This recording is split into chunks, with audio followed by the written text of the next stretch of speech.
হরে কৃষ্ণ। ফাল্গুন মাস মহাদেবীর মাস। এই ফাল্গুন মাসেই মহাশিবরাত্রি ব্রত পালন করা হয়ে থাকে। যে শিব হচ্ছে দেবাদিদেব, যার সাধনা করার ফলে জীবনে ইহজগতে পরিপূর্ণ সৌভাগ্য লাভ করা যায় এবং অন্তিমে মুক্তি লাভ করা যায়। তাই সেই ফাল্গুন মাসের আজকের সর্বশেষ সোমবার, আজকের এ পর্বে আমরা জানবো এই সোমবার দিনে অনেকে ভক্তি ভরে ব্রত করবে, মহাদেবের পুজো আদি করবে। তাই আজকের এই পর্বে আমরা এই ফাল্গুন মাসের সোমবারের ব্রত মাহাত্ম্য কথা প্রসঙ্গে জানবো এবং সেই সঙ্গে এই সোমবার দিনে কোন কার্যটি করার মাধ্যমে মহাদেবের বিশেষ কৃপা লাভ হয়, জীবনের অশুভ দূরীভূত হবে, সেই প্রসঙ্গেও জেনে নিব। আপনি আজকের দিনে ব্রত করেন কিংবা না করেন, অবশ্যই প্রত্যেকে এই ব্রত মাহাত্ম্য কথাটি শ্রবণ করবেন। আশা করি একটুকু হলেও এই সোমবারের বিশেষ ব্রতের ফল লাভ করা যায়। তাই যদি আজকের এই তথ্যগুলো জেনে আপনি সমৃদ্ধ হয়ে থাকেন বা ভালো লেগে থাকে, অবশ্যই একটি লাইক করে কমেন্টে জয় শ্রী দেবাদিদেব মহাদেবের জয় একবার হলেও লিখে যাবার অনুরোধ জানাচ্ছি। প্রত্যেকটা মাস এক একটা দেবতা বা দেবীদের বিশেষ পূজার মাস। তার মধ্যে আবার এই ফাল্গুন মাসে সেই মহাশিবরাত্রি ব্রত পালন করা হয়। যদিও বা শিবরাত্রি ব্রত গিয়েছে, তারপরেও মহাদেবের মাহাত্ম্য কতটা বর্ণনা করতে গিয়ে, যেখানে একটা বেদ, এই বেদ হচ্ছে নিষ্ঠুর প্রকৃতির, সে এই যে প্রাণী হত্যা করা, এটা কিন্তু আসলে ভালো নয়। আমরা যতই বলি, অনেকে বলে থাকে আরে কি হয়েছে, মানুষ খাবে, সেই প্রাণীর মাংস খেলে কি হয় এতে। কিন্তু না, শাস্ত্রে বলা আছে যারা বেদের মানে অপর প্রাণীকে বধ করে, কসাই কার্য করে, বেদের কার্য করে, এটা সব থেকে পাপের একটি কার্য। ওই প্রাণীটার একটা পরিবার আছে, ওই প্রাণীটার হয়তোবা দুটি ছোট ছোট বাচ্চা আছে, এটা কিন্তু অপরাধমূলক কার্য, তার মাকে হত্যা করা, পিতৃ হত্যা করা। এজন্য এই বেদ ছিল নিষ্ঠুর প্রকৃতির পাপিষ্ট বেদ। সেই বেদও অজান্তে তিনি গুহক নামা, মানে সেই বেদ অজান্তে তিনি এই শিব চতুর্দশী ব্রত বা শিবরাত্রি ব্রত পালন করে মহাদেবের কৃপা কিন্তু লাভ করেছিল। এজন্য মহাদেবের একটা নাম হচ্ছে আশুতোষ।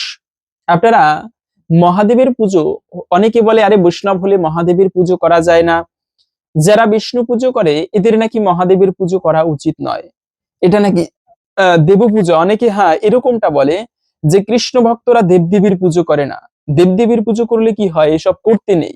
কিন্তু না, হ্যাঁ এটা ঠিক যে ভগবানের পুজো করলে সমস্ত দেবদেবীর পুজো আপনা থেকে হয়ে যায়। কেন? যস্মিন তুষ্টে জগৎ তুষ্ট। ভগবানের পুজো করা মানে সমস্ত দেবদেবীর পুজো করা হয় এতে। কিন্তু এমন নয় যে ওই দেবদেবীর পুজো করলে কি হয়, করা উচিত নয়, দেবদেবীর পুজো করাই যাবে না, এই সমস্ত ভুল কথা। যেখানে মহাদেব হচ্ছে বৈষ্ণবানাম যথাশম্ভু, বৈষ্ণবদের মধ্যে প্রধান হচ্ছে দেবাদিদেব মহাদেব, যার স্মরণ মাত্র পাপ নাশ হয়ে থাকে। সেই মহাদেবের পুজো করেছিল রাবণ পর্যন্ত। ত্রিভুবনের যত শক্তিশালী রাজ রাজারা ছিল তারা পর্যন্ত মহাদেবের পুজো করত। এজন্য মহাদেবের কৃপা লাভ করা জগতে সৌভাগ্যের লাভের একটা বিশেষ উপায়। মহাদেবের কৃপা হলে ব্যক্তির ইহজগতে কোনো বিপদ থাকে না, অন্তিমে মুক্তি লাভ হয়ে থাকে। তাই সেই মহাদেবের দিন হচ্ছে কিন্তু সোমবার দিন। এই সোমবার দিনে ভক্তরা বিশেষ ভক্তি শ্রদ্ধা ভরে ব্রত আদি করে, এরপরে মহাদেবের বিশেষ পুজো করে থাকে। যদি মহাদেবের প্রতি সেরকম ভক্তি থাকে, তবে আপনারা প্রতি সোমবারে ভক্তি ভরে মহাদেবের শিবলিঙ্গের পুজো করতে পারেন, বিল্লপত্র, কাঁচা দুগ্ধ, জল অর্পণ করতে পারেন। এর ফলে মহাদেব আশুতোষ বলা হয়, মানে অল্পতে তিনি সন্তুষ্ট হয়। ওই যে বেদ অজান্তে শিব চতুর্দশী ব্রত পালন করেছিল, মহাদেব তাকে আশীর্বাদ করেছিল, বেদ তুমি হবে আজকে থেকে রাজা এবং ভগবান রামের পুজো করো, রামের মিত্র হবে তুমি, বন্ধু হবে তুমি। এর থেকে সৌভাগ্যের কিছু আছে ভগবানের যদি বন্ধু হওয়া যায়। তো এই বেদ কিন্তু হয়েছিল অজান্তে মহাশিবরাত্রি ব্রত পালন করায়। শুধু শিবরাত্রি ব্রত নয়, তেমনই গুরুত্বপূর্ণ হচ্ছে সোমবারে বার ব্রত করে মহাদেবের পুজো আদি করা। ব্রত করতে না পারলেও আপনি এই দিনটি শুদ্ধভাবে শুদ্ধ আর সাত্বিক আহার করে আপনি মহাদেবের পুজো আদি করতে পারেন, ভক্তিময় ভাবে ভক্ত সেবা দিতে পারেন। বিশেষত আপনি এই দিনে প্রসাদ গ্রহণ করতে পারেন। কেন? প্রসাদ হচ্ছে কিন্তু অন্যতম কৃপা লাভের একটা অন্যতম গুরুত্বপূর্ণ মাধ্যম। ভগবানের প্রসাদ, প্রসাদে সর্বদুঃখানাম হানিরস্য প্রজায়তে। প্রসাদের মাধ্যমে সমস্ত দুঃখ দূরীভূত হয়ে থাকে। বিশেষত শাস্ত্রে বলা হয়েছে, এই যে সুন্দর একটা কাহিনী পাওয়া যায় এরকম পদ্ম পুরাণে, যে একবার প্রসাদ জগতে কিভাবে আসলো। আজকে আমরা ভগবানের প্রসাদ যে গ্রহণ করছি, এই প্রসাদ কিন্তু এক সময়ে জগতে ছিল না প্রচলন। তো কাহিনীটা কি হলো, নারদ মুনি প্রতিদিন তিনি বৈকুণ্ঠে যেত ভগবান মা লক্ষ্মীর কাছে, এবং গিয়ে বায়না করত যে মা আমাকে একটুকু ভগবান বিষ্ণুর প্রসাদ দিবে। ভগবান বিষ্ণু এটা জানতে পেরে বা বুঝতে পেরে তিনি লক্ষ্মী দেবীকে নিষেধ করেছে যে দেবী আমার প্রসাদ তুমি কখনো কাউকে দিবে না কিন্তু। তো ঠিক আছে, লক্ষ্মী দেবী এই মানে ভগবানের আদেশ কি করে অমান্য করবে। তারপরেও নারদ মুনি এতবার যায় সন্তান হিসেবে, মা লক্ষ্মী তখন দয়াপরবশ হয়ে মা লক্ষ্মী কি করলো, ভগবানের অবশিষ্ট প্রসাদ এই নারদ মুনির হাতে তুলে দিল। আর নারদ মুনি সেই ভগবানের প্রসাদ পেয়ে তার রূপ পরিবর্তন, ভগবানের প্রসাদ মানে ভগবান যা কিছু স্পর্শ করে তাই দিব্য হয়ে যায়, চিন্ময় হয়ে যায়। আর সেই ভগবানের প্রসাদ পেয়েছে, নারদের রূপ পরিবর্তন হলো, সূর্যের মতো তার জ্যোতি। এত আনন্দ তার ভিতর থেকে, সে নিজেও বুঝতে পারছে না, নারায়ণ গান করতে করতে করতে করতে সেই কৈলাস পর্বতের উপর দিয়ে যাচ্ছিল। শিব ছিল ধ্যানে বসা কৈলাস পর্বতে, নারদকে জানে সে নারায়ণ গান করে, কিন্তু আজকে নারদকে দেখে তার দিকে তাকানো যাচ্ছে না, তার এত জ্যোতি। আবার নারদের এত আনন্দ তিনি কখনো দেখেনি শিব। নারদ মুনিকে ডাকলো, ভাই নারদ আসো তো এদিকে। নারদ মুনি কৈলাসে গিয়ে শিবকে প্রণাম করলো, প্রণাম প্রভুজি। আচ্ছা নারদ, তোমাকে একটা কথা বলি, তোমার এত আনন্দ কেন, এবং তোমার শরীর থেকে মনে হচ্ছে যেন কোটি সূর্যের জ্যোতি, এমন কি কেন হলো, কিভাবে হলো? নারদ মুনি তখন হাসি মুখে বলতে লাগলো, কয় আজ আমার মহা আনন্দের কথা, মহা আনন্দের বিষয়। কেন, কি হয়েছে? আরে প্রভুজি, আজকে আমার সেই ভগবানের প্রসাদ আমি গ্রহণ করতে পেরেছি, সাক্ষাৎ ভগবানের অধরামৃত প্রসাদ আমি গ্রহণ করেছি। শিবেরও তখন লোভ হলো, আচ্ছা নারদ, ভগবানের প্রসাদ তুমি একা পেলে ভাই, আমার জন্য একটু আনলে না? বলে না তো, আপনার জন্য আনতে ভুলে গিয়েছি। তখন শিব দেখতে পেল নারদের হাতে উচ্ছিষ্ট লেগেছিল। এই মহাপ্রসাদের উচ্ছিষ্ট শিব কি করেছে, চেটে পুটে বাকিটুকু খেয়েছে। আর শিব হচ্ছে প্রলয়ঙ্কারী, তিনি শুধু আশুতোষ নয়, তিনি হচ্ছে সংহার কর্তা। যখন শিব প্রলয়ের নৃত্য করে ব্রহ্মাণ্ড কম্পিত হয়, শিব আজকে সেই প্রসাদ পেয়ে এত তার আনন্দ হচ্ছে, তার আনন্দে সেই শিব নাচ করতে লাগলো, নৃত্য করতে লাগলো। নারদ নারায়ণ গান করছে, শিব নৃত্য করছে। ওদিকে মা পার্বতী এই কথা জানতে পেরে পার্বতীও সেখানে উপস্থিত হলো, এবং এসে বলতে লাগলো, কি হচ্ছে আজকে, তোমরা কি করছো? নারদকে জিজ্ঞাসা করলো, কেন এমন করছো তোমরা? তো নারদ বলল, মা আজকে আমরা ভগবানের প্রসাদ পেয়েছি। মা পার্বতীরও লোভ হলো, আচ্ছা ভগবানের প্রসাদ পেলে আমার জন্য একটু রাখলে না? মা পার্বতীকে বলল, না তো, আপনার জন্য রাখতে ভুলে গিয়েছি। পার্বতী মাতা তখন অভিমান করে তিনি, আচ্ছা তোমরা আমার জন্য প্রসাদ দেওনি তো কি হয়েছে, আমি সমস্ত সন্তানদেরকে নিয়ে ভগবানের এই প্রসাদ গ্রহণ করব। তো তখন মা পার্বতী কঠোর তপস্যা শুরু করলো ভগবান বিষ্ণুর। ভগবান বিষ্ণু অনেক বছর পরে তপস্যায় প্রসন্ন হয়ে মা পার্বতীকে বর দিতে চাইলো। কি বর চাও বলো? পার্বতী দেবী বলে, প্রভু আমি তোমার মহাপ্রসাদ চাই, শুধু আমি নয়, জগতের প্রত্যেকটা জীব যেন তোমার মহাপ্রসাদ গ্রহণ করতে পারে, এই কৃপা তুমি করো। এবং ভগবান তখন ঘোষণা আশীর্বাদ করলো, তাই হবে। জগতের প্রত্যেকটা জীব কলিযুগে আমার প্রসাদ গ্রহণ করবে। আমি জগন্নাথ রূপে নীলাচলে অবস্থান করব, এবং তুমি তখন সেই নীলাচলে বিমলা রূপে অবস্থান করবে। আমাকে ভোগ দেওয়া হবে সেই মহাপ্রসাদ, এরপরে সবাইকে দেওয়া, তোমাকে দেওয়া হবে, তারপরে সেই মহাপ্রসাদ জগতের জীব যদি গ্রহণ করে, তারা জীবনে মুক্তি লাভ করতে পারবে। এজন্য প্রসাদ দেখলে কখনো অবজ্ঞা করতে নেই। আপনারা এই সোমবার দিনে সেই মহাপ্রসাদ গ্রহণ করতে পারেন, এটিও বিশেষ সৌভাগ্যের প্রসাদ গ্রহণ করা। পাশাপাশি হচ্ছে অনেকে শিবের পুজো করতে গিয়ে আপনারা শিবের কৃপা লাভের জন্য শিবের বিশেষ শক্তিশালী মন্ত্র জপ করতে পারেন। কেননা শিবের কৃপা লাভের জন্য একটা সর্বশ্রেষ্ঠ উপায় হচ্ছে মন্ত্র জপ করা।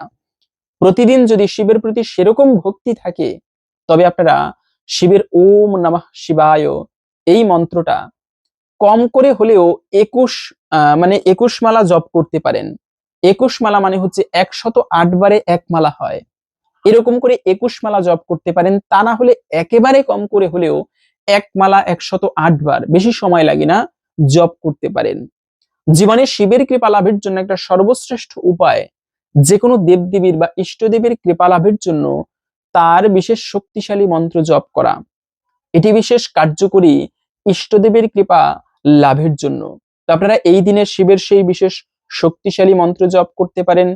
অনেকে আবার শিবের পুজো করে মানে গাঁজা নেশা করে, না, এটি করা উচিত নয়। যুক্তি দেখায় কি, শিব নেশা করে, গাঁজা ভাং খায়, তাই আমরাও খাই। কোনো শাস্ত্রে বলা হয়নি যে শিব নেশা করে তিনি গাঁজা ভাং খায়, বরঞ্চ আমরা নিজেদের ব্যবহারের কারণে, শিব যা করে তাই যদি আমাদের করতে হয়, তবে শিব হলাহল বিষ পান করে হজম করেছে, আপনি একটুকু বিষ পান করুন তো। শিব যা করে তাই অনুকরণ করা উচিত নয়। কেন? আমরা শিব নই। শিব হচ্ছে না ভগবান না সাধারণ কোনো জীব, যার মধ্যবর্তী অবস্থায়, তাই তাকে বলা হয় শিব। সমস্ত দেবতার একদিন মৃত্যু হবে, দেবাদিদেব মহাদেবের কোনোদিন মৃত্যু হয় না, ব্রহ্মার পর্যন্ত একদিন মৃত্যু হয়, কিন্তু শিবলোক হচ্ছে নিত্য। শিবলোকে যদি কেউ যেতেও পারে, তার আর এই জন্ম মৃত্যুর জগতে আসতে হয় না।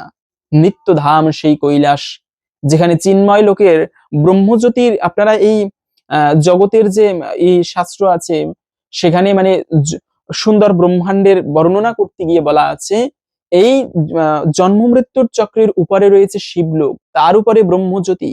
যারা ধ্যান করে ব্রহ্মজ্যোতির, তারা সেখানে যায়, লীন হয় ব্রহ্মজ্যোতিতে। তার উপরে বৈকুণ্ঠ, এভাবে করে অনেক ঊর্ধ্বে গিয়ে গোলক বৃন্দাবন।